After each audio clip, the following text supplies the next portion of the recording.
પાણી કરાવજે. પૂછ્યું તું હોય સવારમાં વહેલા ઉઠ્યા, ઓય દાંતણ કર્યું,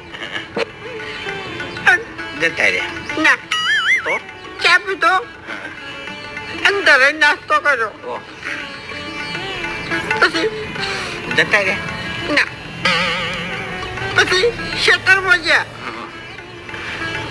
લાબડા ઉપર ચડ્યા, પડ્યા ના બે મારા લેબડો પાડ્યો, જબર કહેવાય. પછી લેબડા ઉપરથી ઉતરતા હતા, અરે પગલે સીજો હશે. ના નાસે વાળ હતી, અડવે ઉતર્યા અને પછી ઘેર આવ્યા. પછી તોફામાં આવતા હતા એટલે પડે